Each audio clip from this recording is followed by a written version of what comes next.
میں تقریباً 2.5 گھنٹے تک یوں ہی لیٹا پہلو بدلتا رہا اور پھر اپنے قرب و جوار میں آہٹ سن کر چوکس ہو گیا۔ کسی نے میرے قریب آ کر مجھے تھپکی دی۔ میں بڑبڑاتا ہوا سیدھا کھڑا ہو گیا۔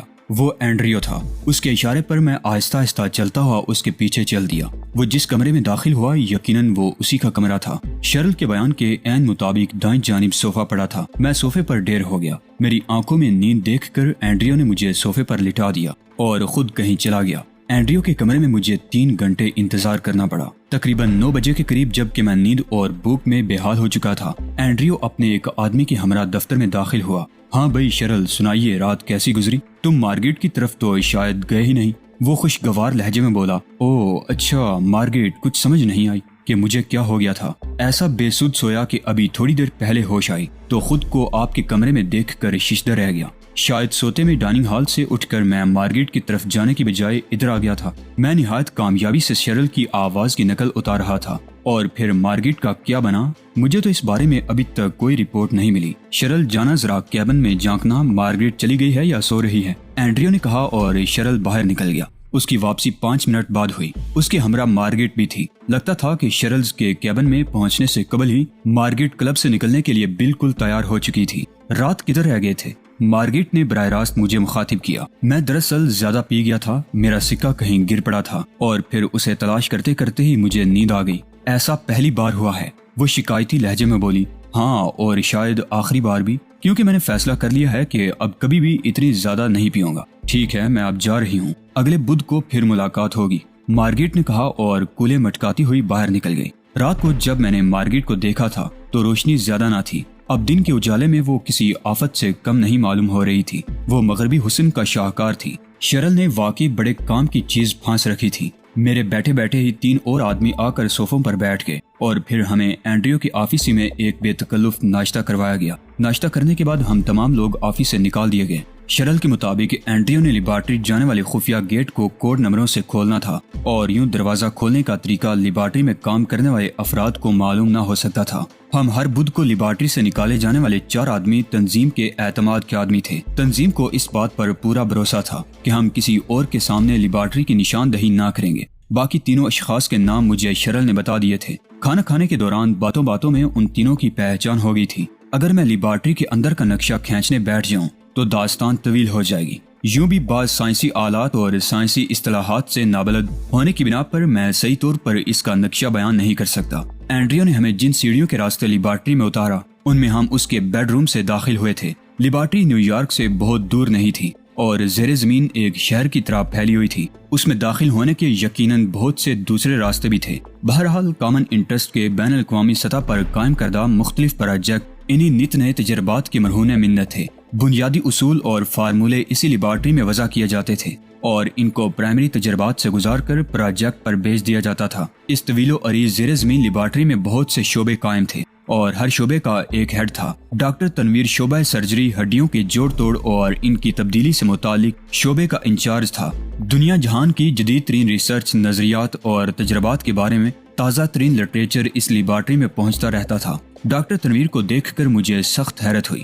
جس طرح شبہ اس کی شخصیت کے بارے میں میرے ذہن میں تھا، وہ ویسا ہرگز نہ تھا۔ ڈاکٹر تنویر اس سے کہیں مختلف تھا۔ میں اب تک یہ سمجھ رہا تھا کہ ڈاکٹر تنویر کو ابتدائی زمانہ نے نہ صرف بوڑھا کر دیا ہوگا بلکہ وہ ہڈیوں کا ڈھانچہ بن کر رہ گیا ہوگا۔ طویل عرصہ تک زیر زمین کام کرنے سے وہ نیم پاگل ہو چکا ہو، لیکن یہاں پر میرے سامنے موجود ڈاکٹر تنویر 45-50 سال کے درمیان کا ایک صحت مند آدمی تھا۔ نظر کی اینک میں اس کی چمکتی ہوئی آنکھیں میرے اندر تک دنستی ہوئی محسوس ہو رہی تھیں۔ کشادہ پیشانی اس کی ذہانت کی غماز تھی۔ چہرے مہرے پر ایک وقار تھا۔ میں اس کی شخصیت سے مرعوب سا ہو کر رہ گیا۔ یوں لگتا تھا جیسے اس نے مایوس ہو کر حالات سے سمجھوتا کر لیا تھا۔ کون ہو تم اور شرل کدھر ہے؟ اچانک تنہائی ملتے ہی ڈاکٹر تنویر نے میرے کانوں میں تیز سرگوشی کی۔ میں شرل ہی ہوں۔ میں اس اچانک حملے سے گھبرا گیا۔ اوہ بہت خوب، کافی باصلاحیت آدمی معلوم ہوتے ہو۔ شرل کی آواز بھی اپنا لی ہے تم نے، ڈاکٹر تنویر نے کہا۔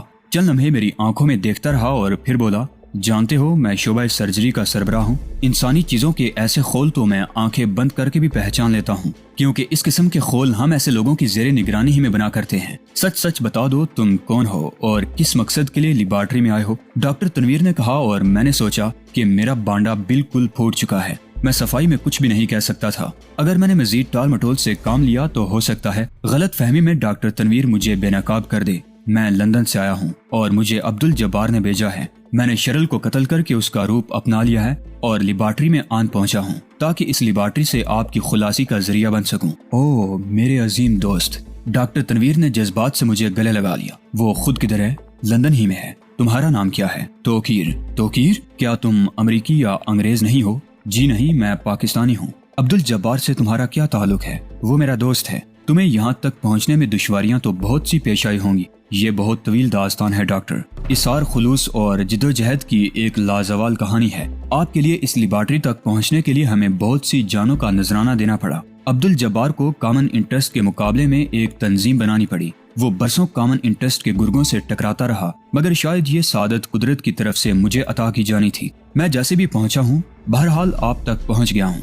میں آپ کا ہم وطن بھی ہوں اور یوں سمجھ لیجئے آپ کا عزیز بھی ہوں، اور میں نے آپ کو اس اندھیری نگری سے نکال لے جانے کا عہد عبد الجبار کے علاوہ اپنے باپ سے بھی کر رکھا ہے۔ تمہارے باپ کا کیا نام ہے؟ ڈاکٹر نے انتہائی اشتیاق سے پوچھا۔ میں چاہتا ہوں یہ بات آپ کو عبد الجبار بتائے، میں نے سرگوشی کے سے انداز میں کہا۔ آئندہ 2-3 دنوں میں ڈاکٹر تنویر نے میرے چہرے پر ایک باریک سے کاغذ کی جلی رکھ کر انسانی چہرے کا ایک خول تیار کیا اور پھر اسے میرے چہرے سے اتار لیا۔ جب بھی وقت ملتا ڈاکٹر تنویر مجھے اپنے دفتر میں بلا کر یہ خول میرے چہرے پر چڑھاتا اور اس کی مزید مرمت کرتا رہتا۔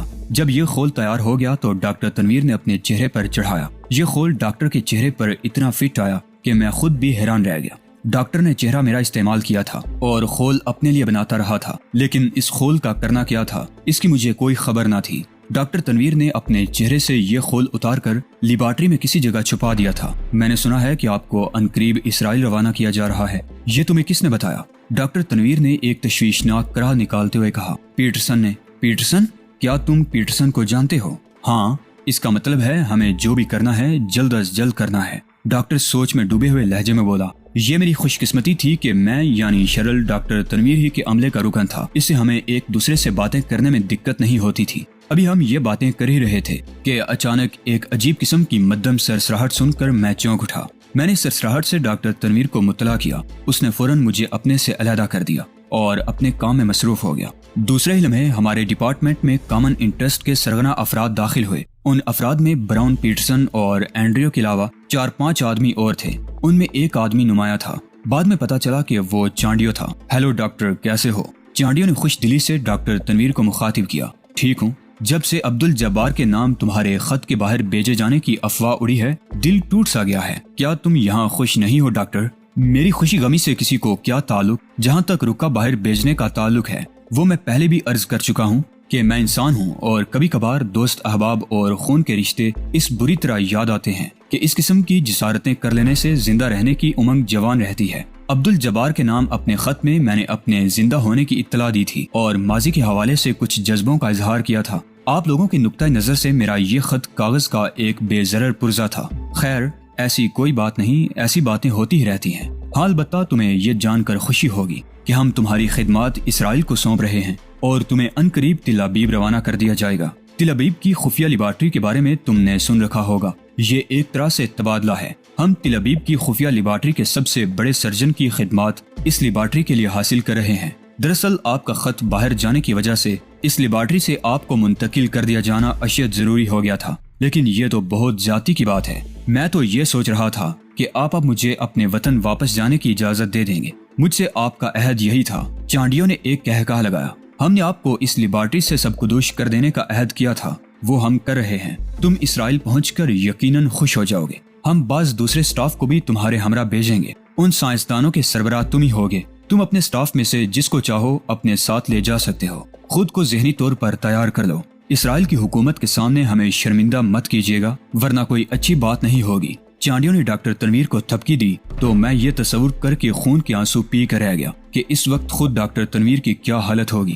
ڈاکٹر تنویر سے فارغ ہونے کے بعد ان لوگوں نے اس شعبے کے دیگر افراد کے کاموں کا بھی جائزہ لیا۔ کچھ دیر تک یہ لوگ میرے سر پر بھی کھڑے رہے اور میں سوچتا رہا کہ اگر ان لوگوں کو پتہ چل جائے کہ میں دراصل وہی توقیر عبد الجبار ہوں جس نے ان سب کو ناکچ چنے چبوا دیے ہیں اور جس کو اور جس کے باپ کو ان لوگوں نے لیبارٹری سے دور رکھنے کے لیے لاکھوں جتن کیے تھے، تو ان کی کیا حالت ہوگی۔ ان لوگوں کے وہم و گمان میں بھی نہ ہوگا کہ توقیر اس وقت ان کے سامنے کھڑا ہے۔